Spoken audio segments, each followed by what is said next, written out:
September the 7th, 1191. The coastal road south of Arsuf, Kingdom of Jerusalem. Dust hung thick in the air as 20,000 crusader soldiers trudged through the scorching heat of a Palestinian summer. At the column's rear, 4,000 men wearing the distinctive white mantles with red crosses of the Knights Templar marched in perfect formation, their armour baking under the merciless sun. They had been marching for 6 days, harassed constantly by mounted archers, denied sleep, denied water, pushed to the breaking point. What none of them knew was that they were about to fight one of the most decisive cavalry charges in medieval history. The man who had orchestrated this torment watched from the hills, overlooking the coastal plain. Sultan Salah ad-Din Yusuf ibn Ayyub, known to the Crusaders as Saladin, sat astride his horse surrounded by his emirs and personal guard. At 53 years old, the Sultan of Egypt and Syria had spent decades mastering the art of desert warfare. He had united the fractured Muslim states, recaptured Jerusalem 4 years earlier, and demolished the Crusader army at the Horns of Hattin in 1187. He was the most successful Muslim commander since the early caliphs, and he understood exactly what he was doing. The Crusader column stretched for miles along the narrow coastal road between the Mediterranean Sea and the wooded hills of the Sharon Plain.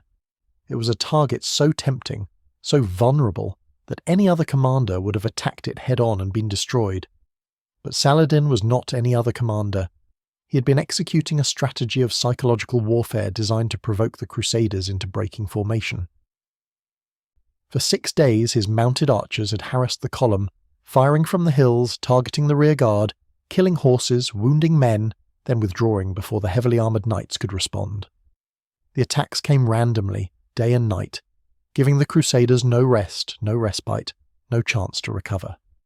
The Crusader commander, King Richard III of England, understood the game perfectly. Richard the Lionheart, 33 years old and already a legend, had arrived in the Holy Land determined to recapture Jerusalem. He had captured Acre after a brutal siege, executed 2,700 Muslim prisoners when Saladin delayed the ransom payment, and was now marching his army south to establish a base at Jaffa, before moving inland toward the Holy City. But Richard's genius lay not in his courage or his strength, which were considerable, but in his discipline and tactical understanding. He knew that Saladin was trying to bait him into breaking formation, trying to separate the vulnerable infantry from the protective cavalry, trying to create the conditions for another Hattin. So Richard had organised his march with mathematical precision.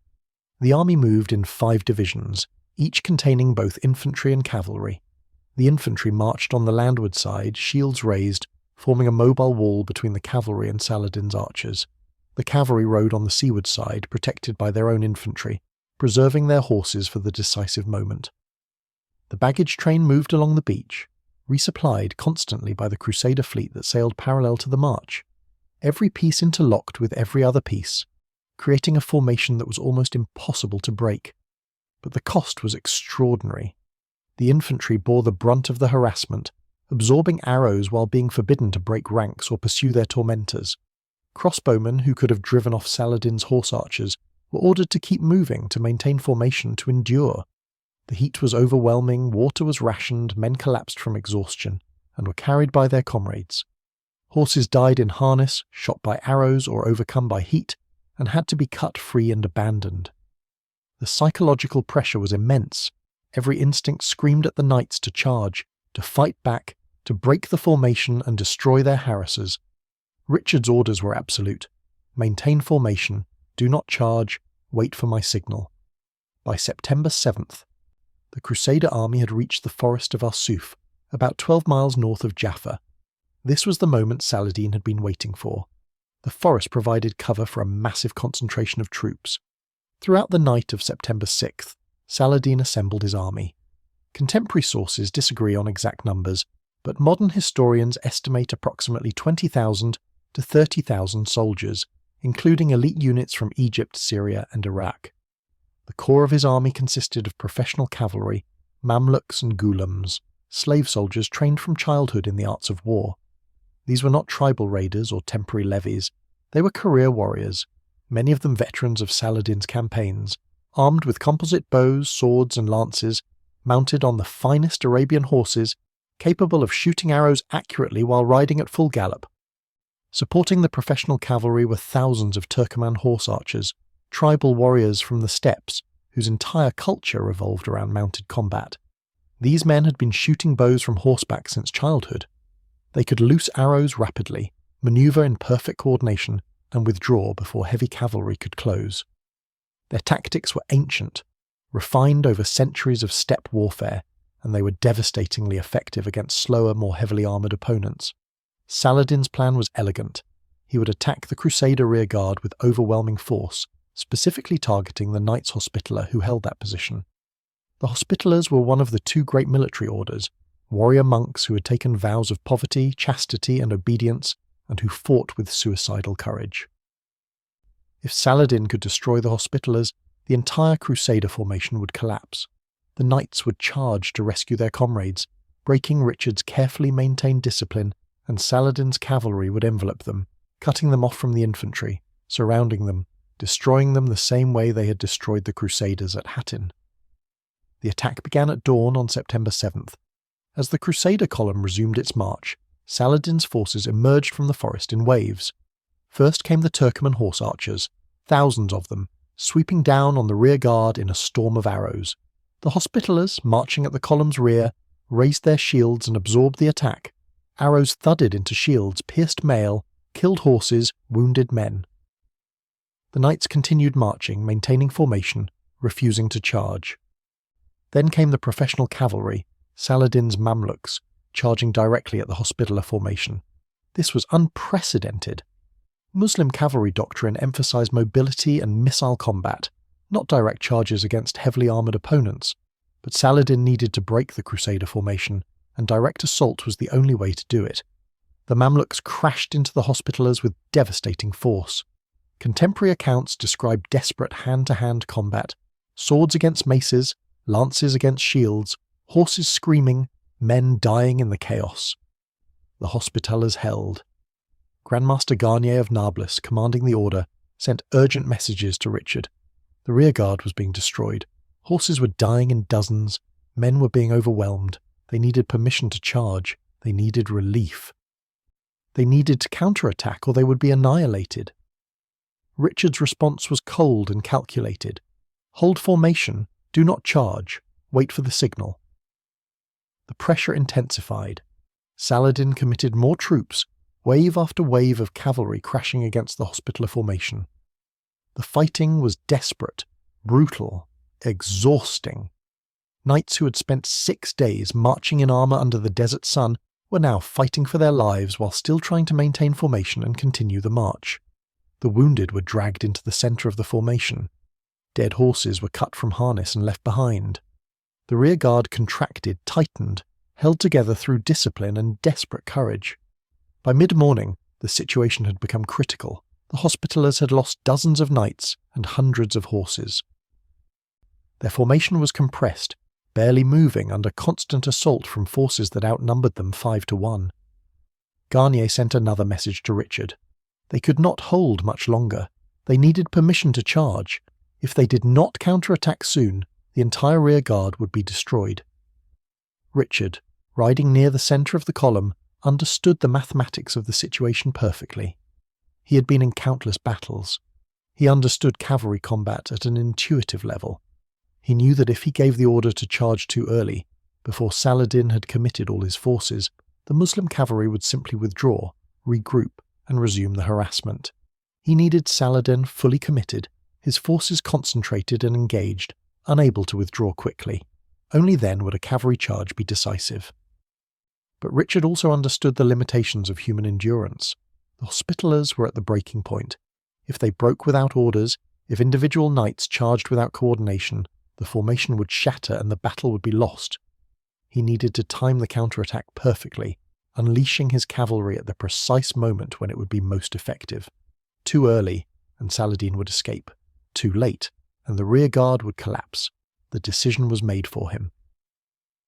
At approximately 11 o'clock in the morning, 2 Hospitaller knights, Marshal of the Order Baldwin of Carew, and a knight whose name is lost to history, could endure no more. They had watched their brothers die. They had absorbed punishment for hours. Every instinct, every ounce of training, every fibre of their being screamed at them to attack.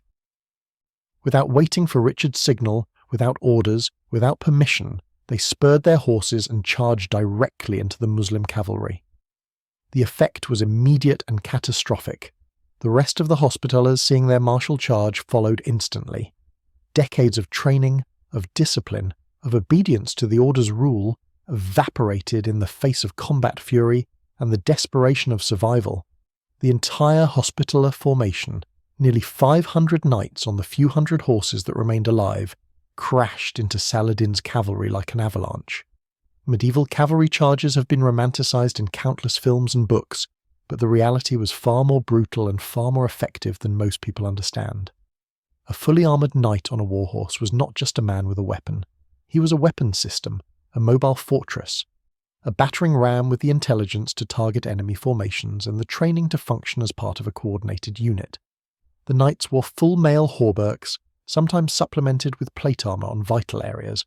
They carried kite shields 4 feet tall, lances 12 feet long, swords designed for cutting through mail, and sometimes maces or warhammers for crushing armour. But the real weapon was the horse. A medieval warhorse was not the light Arabian mounts used by Saladin's cavalry. It was a destrier, bred specifically for war, standing over 6 feet at the shoulder, weighing 1,500 to 2,000 pounds, trained to bite and kick enemy soldiers, to maintain formation in the chaos of combat, to charge into spear formations without hesitation.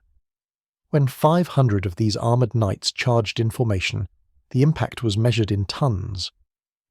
The combined weight of knights, armour and horses moving at 25 miles per hour created momentum that nothing could stop. Infantry formations shattered, cavalry scattered. Even prepared defenders with spears could be overwhelmed by the sheer mass and violence of a coordinated cavalry charge. The Mamluks facing the Hospitaller charge had never experienced anything like it. They were accustomed to mobile warfare, to shooting and withdrawing, to harassing and evading. They had not prepared for, could not have prepared for, the sensation of being hit by a wall of steel and horseflesh moving at full gallop. The front ranks of Saladin's cavalry simply ceased to exist, trampled, impaled on lances, crushed by the momentum of the charge. But the Hospitallers were not alone. Richard, seeing the charge begin, made an instant decision. He could try to stop it, to restore formation, to continue with his original plan, or he could commit everything he had, turn an unauthorized charge into a coordinated counterattack, and trust in the violence and momentum of his cavalry to break Saladin's army. Richard chose violence.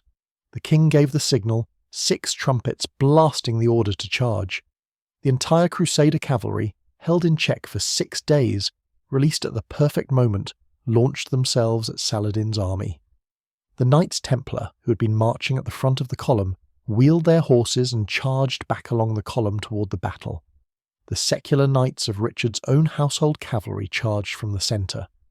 The French contingent under the Duke of Burgundy charged from their position.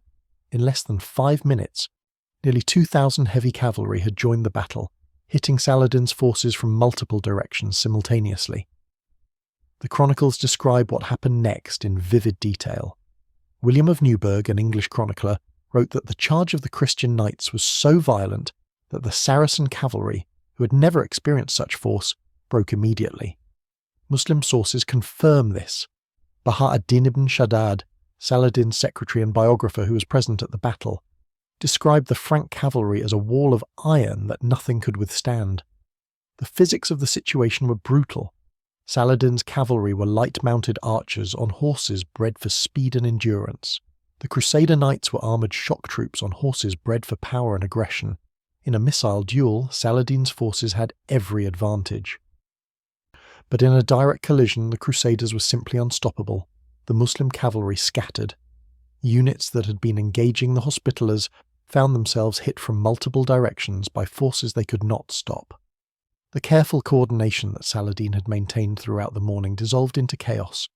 Individual emirs tried to rally their men, tried to form defensive positions, tried to organise countercharges. Nothing worked. The momentum belonged entirely to the Crusaders. The Knights Templar, reaching the battlefield after their charge back along the column, smashed into the Muslim left flank. These were not just heavy cavalry. They were an elite military order, warrior monks who had spent decades fighting in the Holy Land, who knew Muslim tactics intimately, who fought with religious fervour and suicidal courage. Their charge broke the Muslim left wing completely. The Chronicle of Richard of Devizes describes Templar knights cutting through the Saracens like reapers through wheat. The centre of Saladin's army, under his direct command, held longer. The Sultan personally led countercharges, trying to stem the rout, trying to restore his formations. His personal guard, the elite of his Mamluk cavalry, fought desperately to protect him. But the mathematics of mass and momentum could not be overcome. Every charge the Muslims attempted was met by crusader knights, who were heavier, better armoured, and fighting with the fury of men who had endured 6 days of torment and were now unleashed. Saladin's chronicler Baha ad-Din recorded the Sultan's actions during the battle with admiration and horror. He described Saladin riding back and forth across the battlefield, rallying troops, leading charges, exposing himself to enemy lances while trying to prevent total collapse. At one point, Saladin's personal guard was so depleted that he was left with only a handful of soldiers. A page holding a spare horse stayed close to the Sultan throughout, ready to provide a fresh mount if Saladin's horse was killed. The situation was that desperate. The battle had transformed from a carefully orchestrated harassment campaign into a brutal cavalry melee, and in that environment, the Crusaders had every advantage. The fighting raged for hours, spreading across the plain near Arsuf. Muslim cavalry that tried to reform and counterattack were scattered by fresh waves of Crusader knights. Units that tried to withdraw found their retreat routes blocked by the advancing Crusader infantry, who had maintained formation throughout and were now moving forward to support their cavalry. By mid-afternoon, Saladin's army was in full retreat.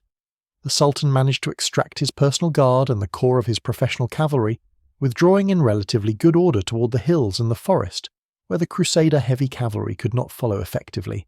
But thousands of his soldiers were not so fortunate. The Crusader cavalry pursued the retreating Muslims for miles, cutting down stragglers, capturing baggage, destroying formations that tried to rally. The casualties reflected the one-sided nature of the rout.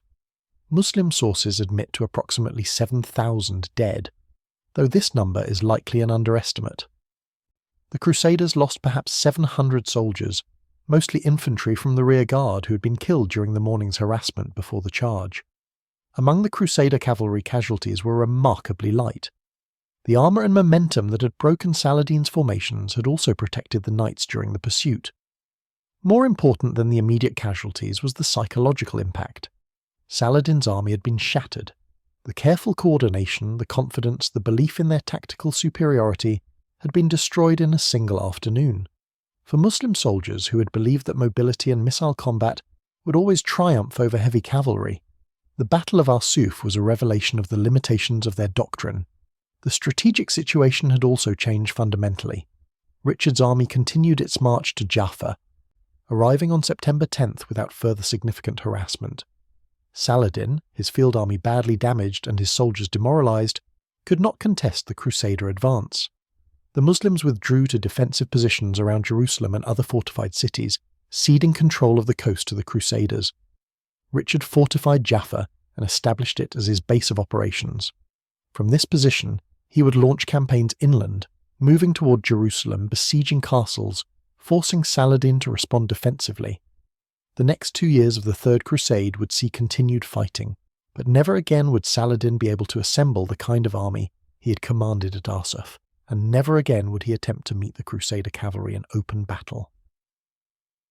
The Battle of Arsuf has been studied by military historians for centuries because it demonstrates fundamental principles of combined arms warfare and the importance of discipline under pressure. Richard's achievement was not simply winning a battle, it was maintaining formation and coordination for 6 days under constant harassment, preserving his cavalry for the decisive moment, and then committing everything at exactly the right time to achieve maximum effect. The Hospitaller charge, though unauthorized, came at the moment when Saladin had committed his entire army and could not withdraw quickly. If the knights had charged earlier, on any of the previous 6 days, Saladin's cavalry would have scattered and regrouped, and the harassment would have continued. But by September 7th, the Muslim army was fully engaged, concentrated in a limited area, unable to maneuver effectively. When the Crusader cavalry charged under those conditions, they achieved complete tactical surprise and overwhelming tactical superiority. Modern analysis of the battle emphasizes the critical role of the infantry. The crossbowmen and spearmen who had absorbed 6 days of arrow fire, who had maintained formation while being systematically targeted, had enabled the cavalry to survive intact until the decisive moment. Without that infantry screen, Saladin's archers would have killed or wounded enough Crusader horses to make a coordinated charge impossible. The battle also demonstrated the limitations of light cavalry tactics against disciplined combined arms formations. Saladin's strategy of harassment and evasion was theoretically sound. It had worked at Hattin, where the Crusaders had broken formation in a desperate attempt to reach water, allowing Muslim cavalry to surround and destroy them. But at Arsuf, Richard maintained discipline, kept his formations intact, and created conditions where his cavalry's advantages in armour and momentum could be decisive. The political impact of Arsuf extended far beyond the immediate campaign. News of the victory spread throughout the Crusader states, reviving morale and encouraging neutral parties to support Richard. Muslim chroniclers, while acknowledging the defeat, also emphasized Saladin's personal courage in attempting to rally his troops, transforming a military disaster into a narrative of honourable resistance against overwhelming force. For the Knights Templar and Hospitallers, Arsuf validated their role as elite military orders. The unauthorised charge by Marshal Baldwin of Carew, though a violation of Richard's orders, had initiated the battle at precisely the moment when it could be most effective. Later, military analysis would debate whether this was brilliant intuition or fortunate accident, but the result was undeniable. The charge had worked. Saladin's response to the defeat was characteristically pragmatic. Rather than attempting another pitched battle, he focused on defending fortified positions, engaging in diplomatic negotiations, and waiting for the Crusader army to exhaust itself or for political developments in Europe to force Richard's departure. These strategies would ultimately prove more effective than military confrontation. Richard would campaign in the Holy Land for another year, coming within sight of Jerusalem but never attempting to besiege it, before political necessities forced his return to England in October 1192. The Treaty of Jaffa, negotiated in September 1192, established a 3-year truce. Jerusalem remained under Muslim control, but Christian pilgrims were guaranteed safe access to holy sites. The Crusaders retained the coastal cities from Tyre to Jaffa. Neither side had achieved complete victory, but the military reality established at Arsuf had shaped the diplomatic settlement. For medieval warfare, Arsuf represented both the peak of heavy cavalry effectiveness and the beginning of its decline. The battle showed what armoured knights could achieve under ideal conditions with proper support and coordination.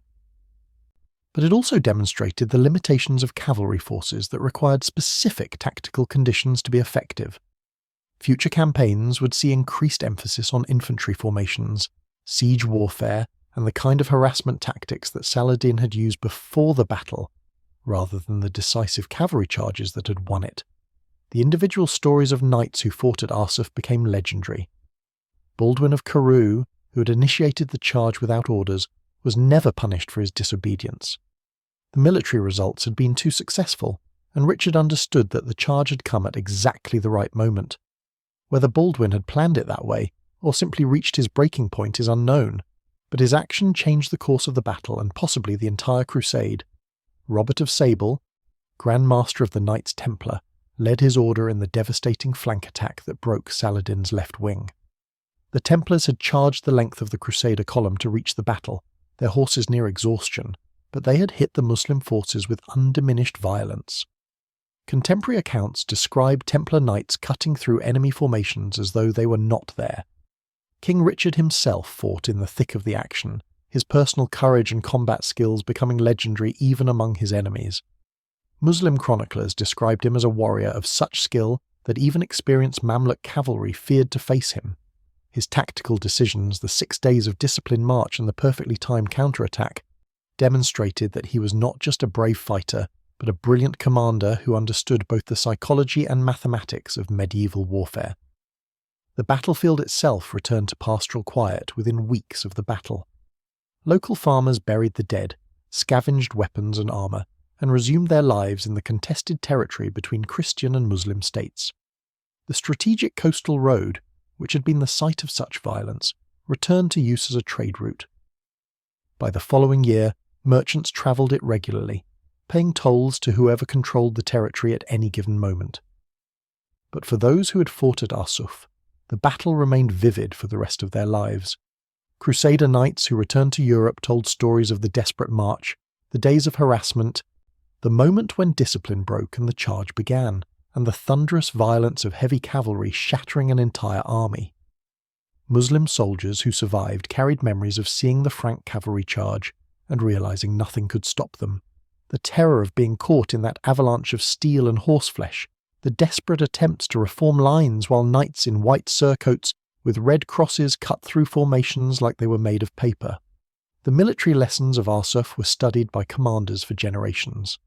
The importance of maintaining formation under harassment, the value of combined arms cooperation between infantry and cavalry, the necessity of perfect timing in committing reserves, the psychological pressure that could be generated by sustained attacks, and the devastating effectiveness of heavy cavalry under ideal conditions all became standard topics in military education. Medieval chronicles devoted extensive attention to the battle because it represented war at its most dramatic and decisive. Unlike the grinding sieges that characterized most Crusader warfare, or the inconclusive skirmishes that usually resulted from cavalry encounters, Arsuf had been a straightforward, pitched battle, with clear tactical phases and an undeniable outcome. The complexity of Richard's strategy, the discipline required to execute it, and the violence of the final cavalry charge made it a perfect subject for military narrative. Modern historians debate the battle's significance in the broader context of the Crusades. Some argue that while tactically impressive, Arsuf changed nothing strategically. Jerusalem remained in Muslim hands, and Richard eventually left without achieving his primary objective. Others point out that the battle ensured Crusader control of the coast, provided a secure base for future operations, and prevented Saladin from destroying the Third Crusade's army, as he had destroyed the Crusader force at Hattin. What is undeniable is the battle's demonstration of what medieval cavalry could achieve. The Knights Templar and Hospitallers at Arsuf represented the culmination of 2 centuries of military development in Europe. Their armour, weapons, horses, training and tactics had been refined specifically for warfare in the Holy Land. They fought as military orders with religious motivation, professional training and institutional memory that no secular force could match. When they charged at Arsuf, they were not just individual warriors but a coordinated weapon system that had been perfected over decades of continuous combat.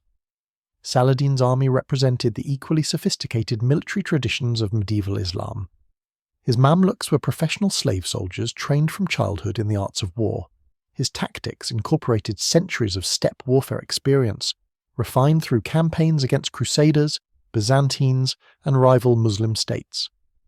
The harassment strategy he employed against Richard was not improvised but carefully calculated to exploit the known weaknesses of heavy cavalry. That it failed was not due to inferior tactics or training but to Richard's superior discipline and perfect timing. The weapons used at Arsuf reflected the technological capabilities of the 12th century.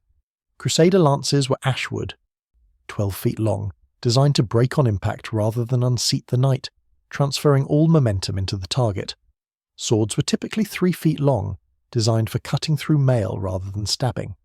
Maces and warhammers were increasingly common as armour improved, crushing rather than cutting.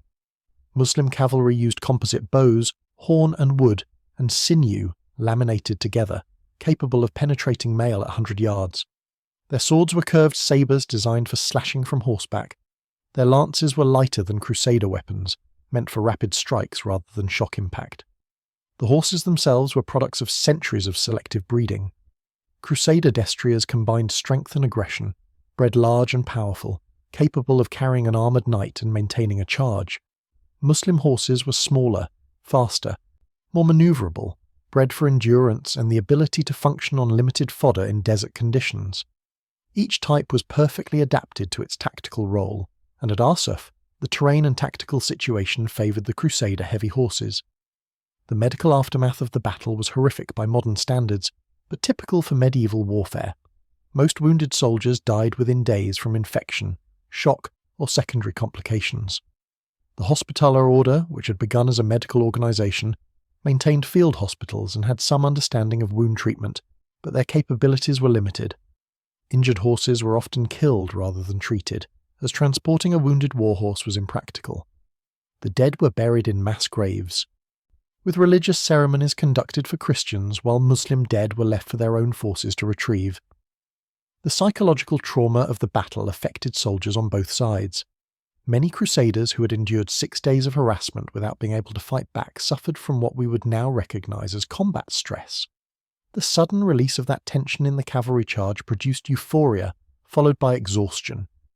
Muslim soldiers who had seen their formations shattered by the crusader charge developed reluctance to face heavy cavalry in the future, requiring stern leadership and appeals to religious duty to maintain unit cohesion in subsequent battles.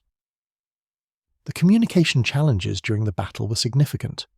Richard commanded English, Norman, French and German contingents, each speaking different languages, following different command structures and responding to different signals.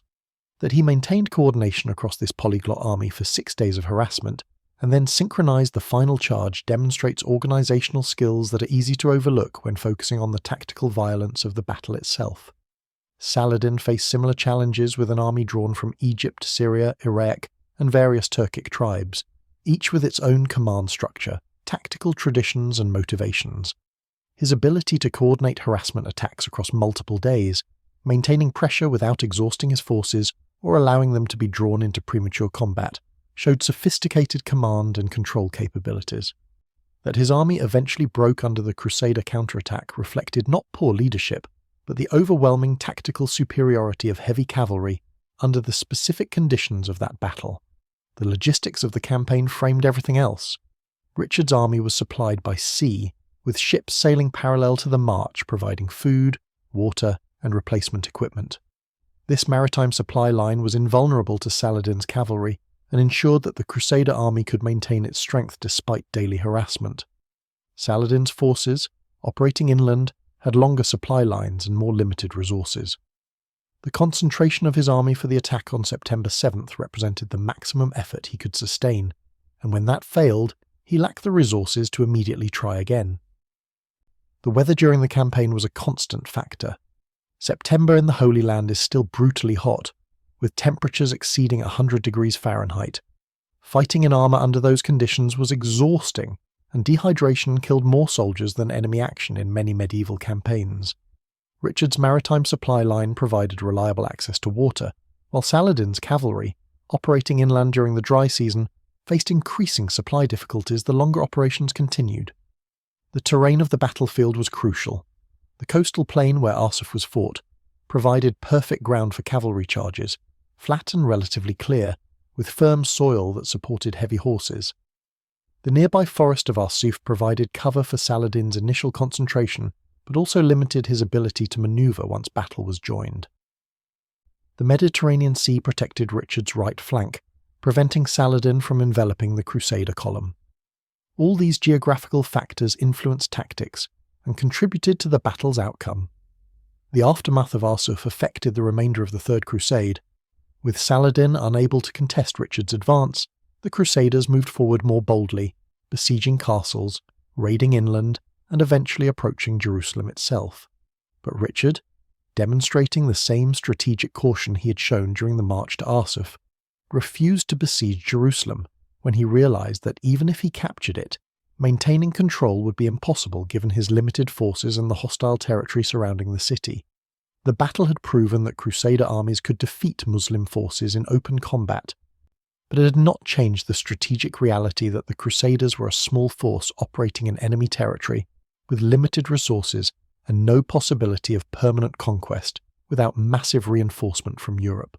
For the Knights Templar specifically, Arsuf represented their finest hour in the Third Crusade, their charge along the length of the column arriving at precisely the moment when they could be most effective, and their destruction of Saladin's left wing demonstrated the military value of the military orders. In subsequent centuries, as the Crusader states gradually fell to Muslim forces, the memory of Arsuf would remain as proof that under the right conditions, with proper leadership and perfect timing, Christian knights could still achieve the decisive victories that had characterized the First Crusade. The battle entered legend and literature within years of its occurrence. Medieval chroniclers in both Europe and the Muslim world recorded detailed accounts, though with significant differences in interpretation, Christian sources emphasized Richard's tactical brilliance and the courage of the knights. Muslim sources stressed Saladin's personal bravery and the overwhelming force of the crusader charge. Both traditions preserved the battle as a significant event, worthy of detailed remembrance. In modern Jordan and Israel, the site of the Battle of Arsuf is marked but not extensively developed. The coastal plain where thousands of knights charged and thousands of Muslim cavalry broke has returned to agricultural use. The forest of Arsuf, where Saladin concentrated his forces, has largely disappeared, cut down over centuries for lumber and agriculture.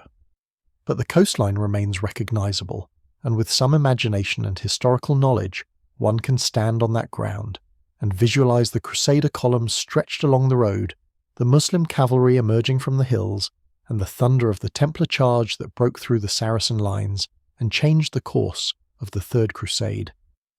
The long-term military implications of Arsuf extended far beyond the immediate campaign. Medieval commanders across Europe and the Middle East studied the battle, drawing lessons that would influence warfare for generations. The key insight was not simply that heavy cavalry could defeat light cavalry, a fact already well established, but that maintaining discipline under harassment was the essential prerequisite for decisive victory. Richard had absorbed punishment for 6 days, endured casualties, tolerated the psychological pressure on his troops, all to create the perfect conditions for his counterattack. This level of strategic patience was rare in medieval warfare, where commanders typically responded to provocations immediately, often falling into traps set by more patient opponents. The Battle of Arsuf also highlighted the critical importance of combined arms cooperation. Richard's infantry had made the cavalry charge possible by absorbing the harassment, maintaining formation, and providing a protective screen. Without that infantry wall, Saladin's archers would have devastated the crusader horses before any charge could be launched. This mutual dependence between infantry and cavalry would become increasingly important in subsequent medieval conflicts, eventually leading to the development of more sophisticated tactical systems that integrated both arms into coordinated operations. The psychological dimension of the battle deserves particular attention. Saladin's strategy of constant harassment was designed to break crusader morale, to create a situation where individual knights or entire units would charge without orders, breaking formation and becoming vulnerable. This psychological pressure was not accidental but carefully calculated. Saladin understood that Western European knights, raised in a culture that emphasized individual combat prowess and aggressive action, would find defensive patience almost unbearable. He was exploiting cultural tendencies, using the Crusaders' own values against them. Richard's counter-strategy required him to manage not just tactics, but the psychology of his entire army. He had to convince thousands of soldiers, many of them young knights eager to prove themselves, that patience and discipline were more important than immediate action. He had to maintain this psychological control for 6 days while men died, horses were killed, and every instinct screamed for retaliation. The fact that he succeeded, that only 2 knights broke discipline and even their unauthorized charge came at the tactically optimal moment, demonstrates command abilities that extended far beyond simple battlefield tactics. For the Knights Templar, the Battle of Arsuf became a defining moment in their institutional history. The order had been founded in 1119 to protect Christian pilgrims in the Holy Land. By 1191, they had evolved into an elite military force with extensive properties, sophisticated financial systems, and a reputation for fanatical courage. Arsuf proved that reputation was deserved. The Templars had charged the length of the battlefield, their horses exhausted, and still hit Saladin's forces with devastating impact. This combination of discipline, courage, and military effectiveness made them valuable beyond measure to Crusader commanders. But Arsuf also revealed the limitations of the military orders. Their unauthorized charge, though ultimately successful, demonstrated that even these disciplined warrior monks could reach a breaking point where training and obedience gave way to combat fury. Marshal Baldwin of Carew and his companion had violated direct orders from their king. In any other military context, such disobedience would merit severe punishment. That Richard did not punish them reflected both the successful outcome and a pragmatic recognition that the orders operated under psychological pressures that exceeded normal military experience. The relationship between Richard and the military orders was complex. He needed them desperately. They were the only truly professional military forces in his army, the only units that could be relied upon absolutely in combat, the only soldiers who would not abandon the crusade when their feudal service obligations expired. But he also recognized that their religious motivation, their sense of divine mission, made them difficult to control in the conventional military sense. They followed orders until religious fervor or combat pressure overwhelmed discipline, at which point they became a force of nature that could be aimed but not precisely controlled. Saladin's assessment of the battle, recorded by his secretary Baha ad-Din, was remarkably objective. The Sultan recognized that he had been outmaneuvered strategically and overwhelmed tactically. He had tried to break the crusader formation through harassment and had failed. He had committed his forces to decisive battle and had been routed. But Saladin also understood that one battle did not determine the war. The Crusaders still faced enormous strategic challenges. They were a small force in enemy territory, dependent on sea communications, unable to garrison the interior, and facing a Muslim world that, while temporarily defeated, retained vast reserves of manpower. Saladin's response to defeat was to avoid future-pitched battles, focus on defending fortified positions, and wait for time and logistics to favour the Muslims. This strategy proved sound. Despite his victory at Arsuf, Richard never managed to recapture Jerusalem. The logistical challenges of maintaining a siege, the political pressures from Europe, and the reality that even if he captured the city, he could not hold it against the surrounding Muslim territories, all combined to make the ultimate goal unachievable. The military technology on display at Arsuf represented the peak of 12th century warfare. Crusader armour had evolved significantly since the First Crusade a century earlier, where earlier knights had worn simple mail hauberks. By 1191, many wore additional plate protection on vulnerable areas. Helmets had evolved from simple conical designs to enclosed great helms that protected the entire head. Shields had grown larger and were now constructed with multiple layers of wood and leather, covered in canvas or leather, capable of stopping arrows and deflecting sword strikes. The weapons carried by both sides reflected centuries of refinement. Crusader swords were typically pattern-welded, with hard steel edges forge-welded to a more flexible iron core, creating blades that could hold an edge while resisting breakage. The manufacturing process was labour-intensive, requiring skilled smiths and quality materials, but the results were weapons that could function reliably in extended combat.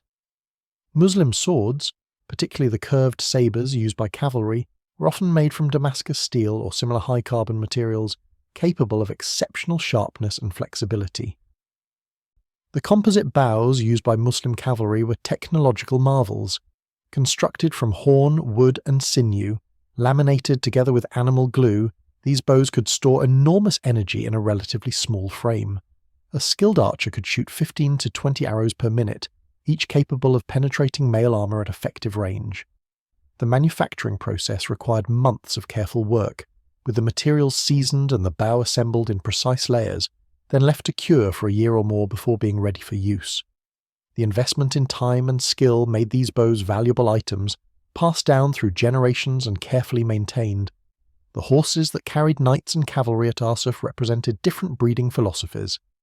European destriers were the product of selective breeding that emphasized size, strength, and aggressive temperament. These horses were trained from young age to function in combat, to tolerate the noise and chaos of battle, to bite and kick enemy soldiers, and to charge into spear formations without hesitation. The training process was extensive and expensive, making war horses valuable assets that knights protected carefully. Muslim cavalry horses, descended from Arabian and Central Asian breeds, were smaller but remarkably tough and efficient. They could travel farther on less fodder, function in desert heat that would kill European horses, and maintain performance on limited water. Their endurance was legendary, capable of covering 70 to 80 miles in a day when necessary. For the mobile warfare that characterized Muslim tactics, these horses were ideal, though they lacked the mass and power needed for shock cavalry charges. The tactical lessons of Arsuf spread rapidly through the medieval world. Within a decade, commanders across Europe and the Middle East were studying the battle and incorporating its lessons into their own tactical thinking. The importance of maintaining formation under harassment became standard doctrine. The value of timing in committing cavalry reserves was emphasized in military training. The necessity of combined arms cooperation between infantry and cavalry was recognized as essential for success in major battles. But perhaps the most important lesson was negative. Saladin learned that he could not defeat disciplined crusader armies in open battle. Future Muslim commanders would focus on siege warfare, raids, and strategic maneuver, rather than seeking decisive pitched battles. This shift in strategy would ultimately prove more effective than direct military confrontation.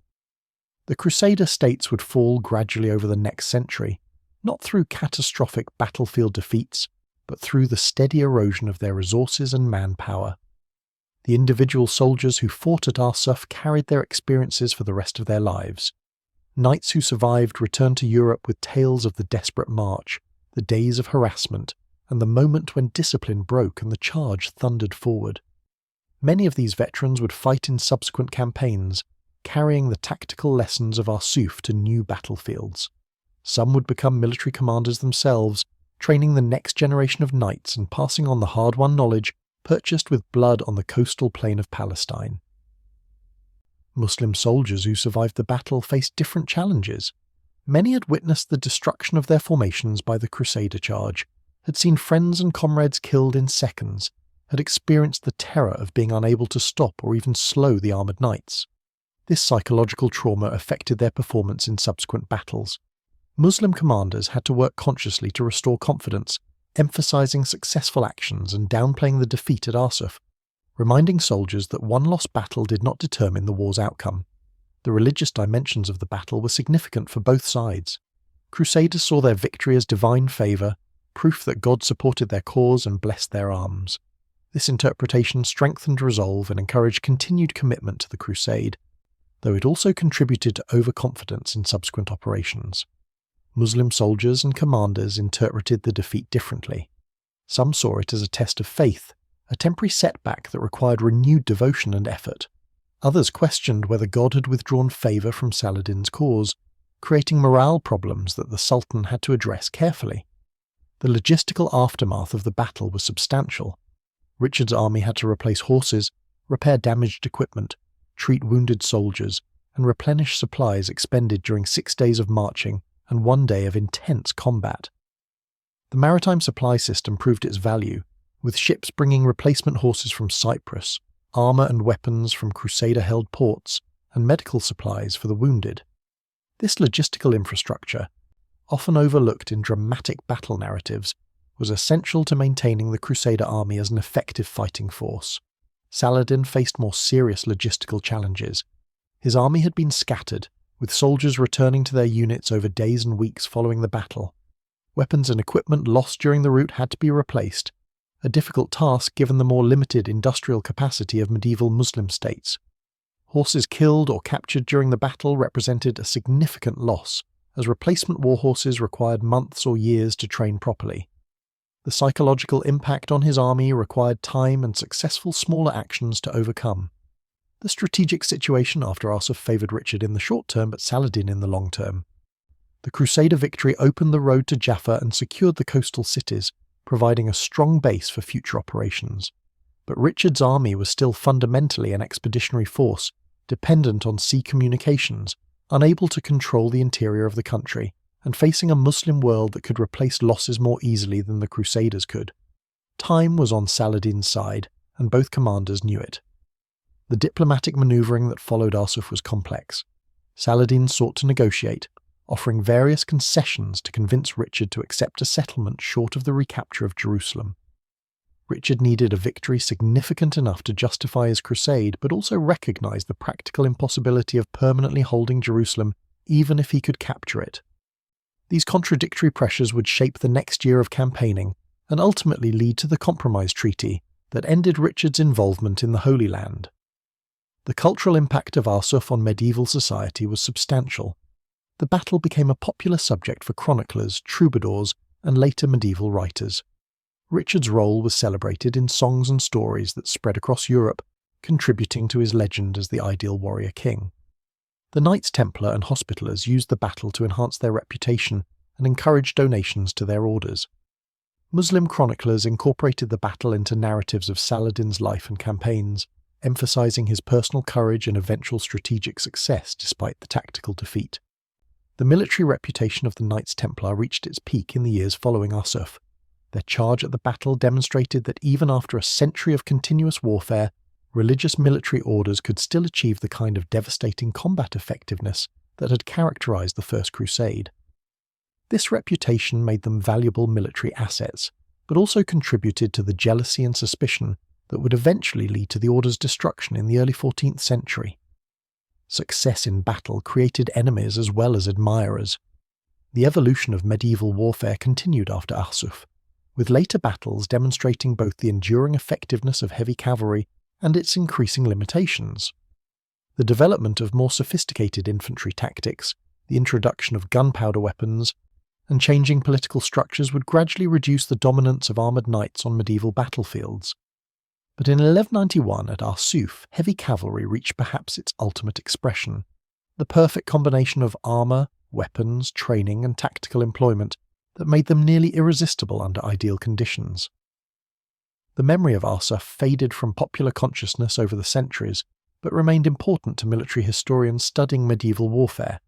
The battle demonstrated fundamental principles that transcended the specific technologies and tactics of the 12th century: the importance of discipline, the value of combined arms cooperation, the necessity of timing in committing reserves, and the psychological dimensions of command all remained relevant long after armoured knights disappeared from battlefields. Modern archaeological work at the battle site has been limited, but some research has been conducted to identify the exact location of the fighting and recover artifacts from the battle. Metal detector surveys have located concentrations of arrowheads, both the bodkin points used by crusader crossbowmen and the smaller points used by Muslim horse archers. These physical remains provide tangible connections to the battle, small pieces of iron that once flew through the air at Arsuf more than 8 centuries ago. The strategic importance of the coastal road that was the focus of the campaign remains relevant even in modern times. The route from Acre to Jaffa is still a major transportation corridor, now covered by modern highways but following essentially the same path that Richard's army took in September 1191. The hills inland where Saladin positioned his forces are now developed areas, but the basic geography remains recognisable. The Mediterranean coast that protected Richard's right flank still defines the region's geography.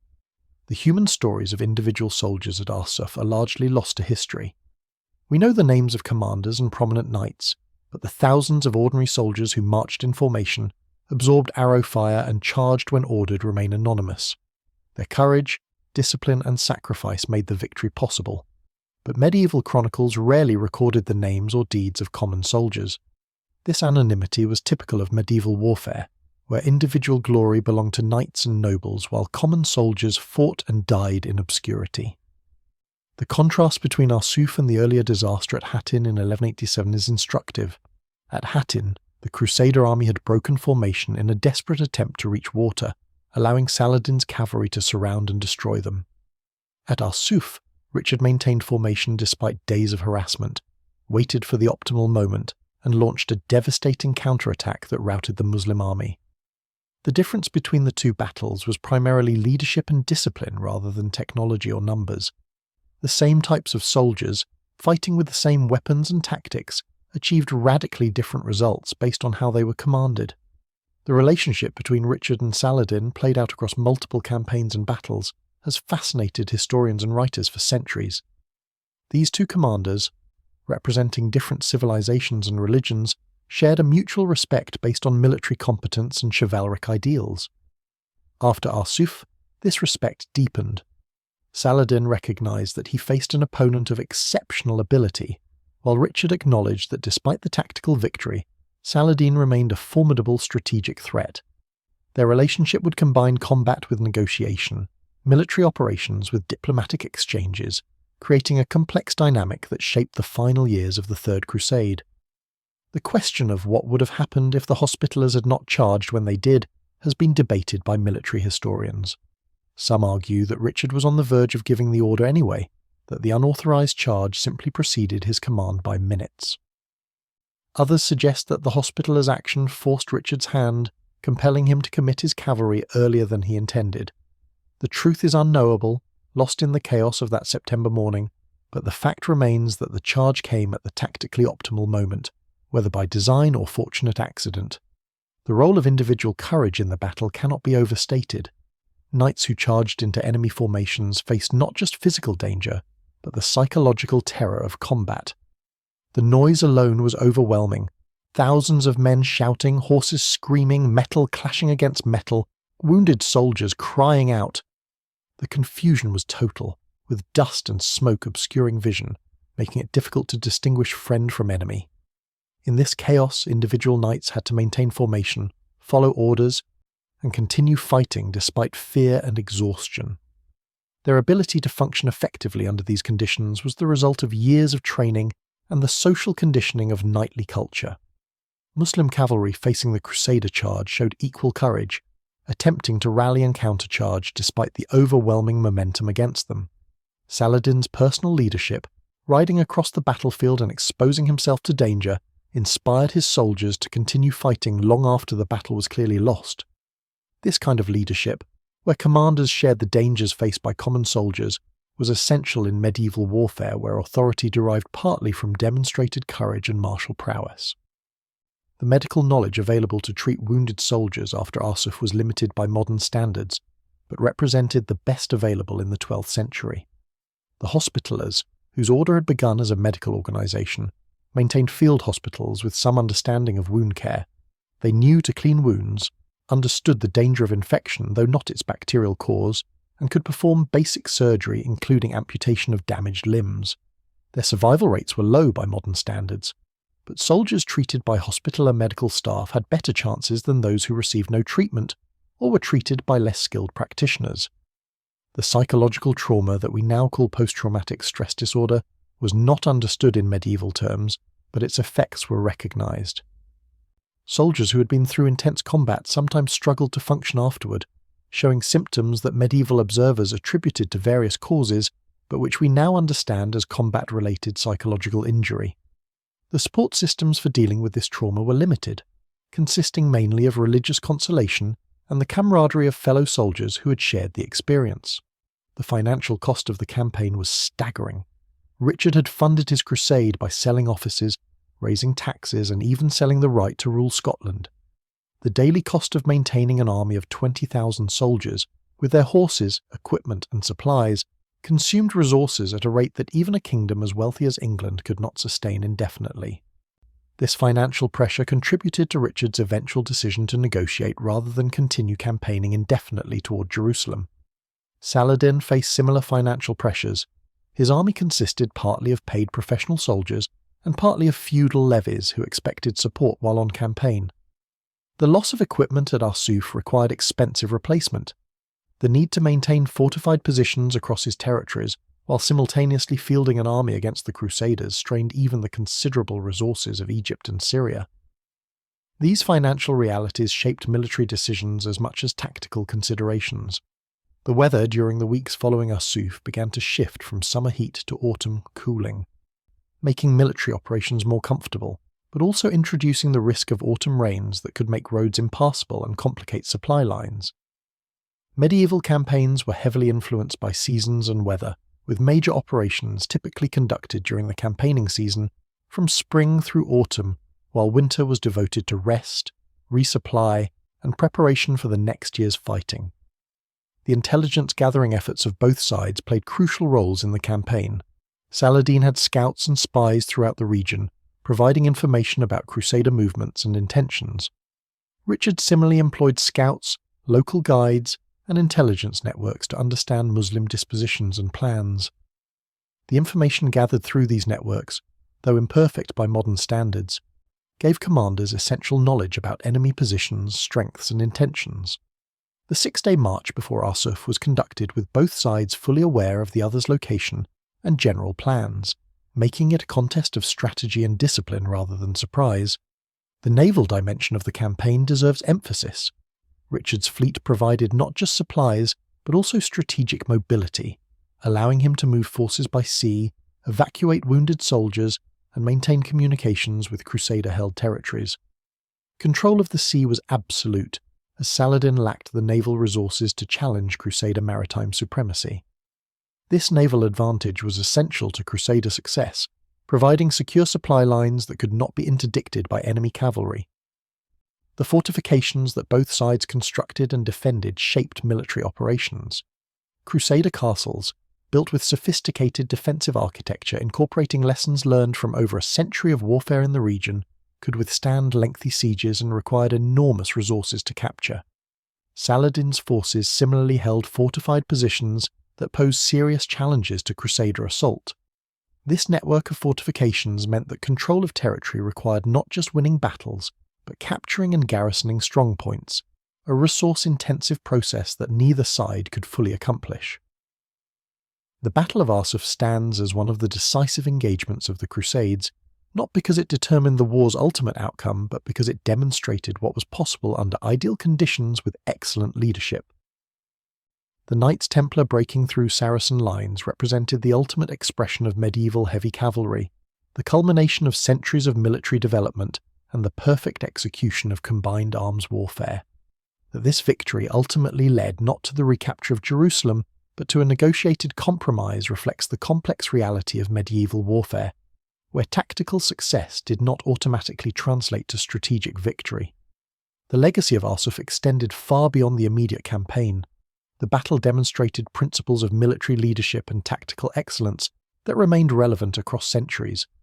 The courage of individual soldiers, the discipline of formations under extreme pressure, the importance of timing in committing reserves, and the devastating effectiveness of heavy cavalry, properly employed, all became part of the canon of military knowledge studied by commanders in subsequent conflicts.